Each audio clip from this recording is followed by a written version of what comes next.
Isa na namang mapagpalang araw sa ating lahat mga kapatid. Sa bidyong ito ay atin na namang pag-uusapan ang mabisang mutya na pag meron ka nito ay magkakaroon ka ng kapangyarihan na hindi mababasa ng ulan. Pangontra nito sa mga itim na mahika gaya ng barang, tigalpo, palipad hangin, sumpa at marami pang iba. Sinasabi rin na kapag meron ka nito ay magkakaroon ka ng kabal sa katawan na hindi ka basta-basta tablan ng mga nakakasugat na bagay gaya ng kutsilyo at itak. At sinasabi rin ng mga matatanda na ang taong meron ito ay hahaba ang buhay at hindi basta-basta napuan ng mga sakit. Pero ang tanong, paano nga ba ito makukuha? Ano ang dapat gawin para malaman kung tunay nga ba ang mutya ang nakuha mo? Yan ang ating aalamin sa bidyong ito. Pero bago ang lahat ng yan, kung bago ka pa lang sa channel na ito at gusto nyo ang mga ganitong sapin, ay inaanyayahan ko kayong pindutin ang subscribe button at ang bell icon nang sa ganon ay lagi kayong ma-update sa tuwing may bago tayong upload.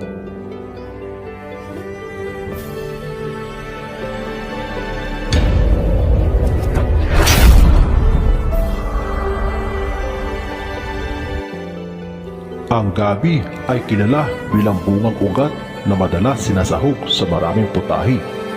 Ginagamit din ang dahon nito para sa pagluluto ng pagkain Bicolano na laing. Ang halaman nito ay may katamtamang taas, may malalapad at hugis puso na dahon, at ito rin ay namumulaklak pero bihira lamang. Madali itong tumubo sa anumang lugar sa bansa, lalo na sa mga mapuputik na lupa.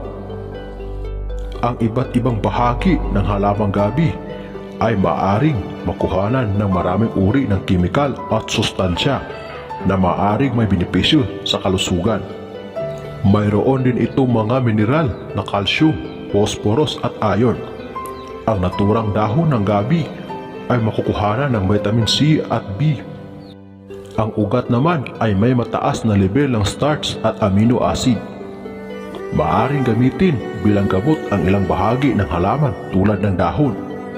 Maaaring kuhanan ng katas ang dahon ng gabi upang magamit bilang gamot.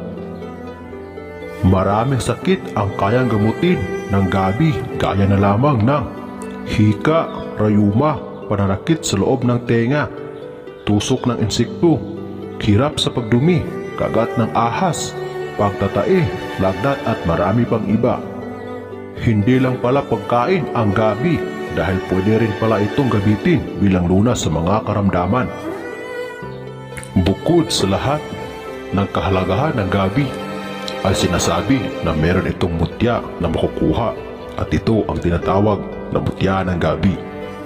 Sinasabi na ang taong meron ito ay magtataglay ng kapangyarihan para hindi mabasa ng ulan. Gaya ng gabi na kung mapapansin nyo, ang dahon nito pag naulanan o kahit sadya mong buhusan ng tubig ay dumudulas lamang ito at hindi nababasa.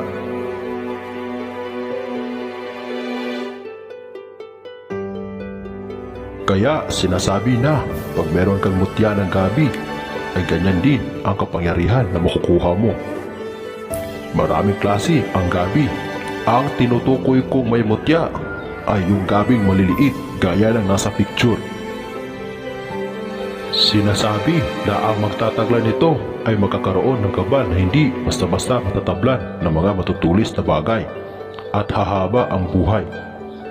Ito ay matigas na parang bato na kahugis ng bungang ugat ng gabi.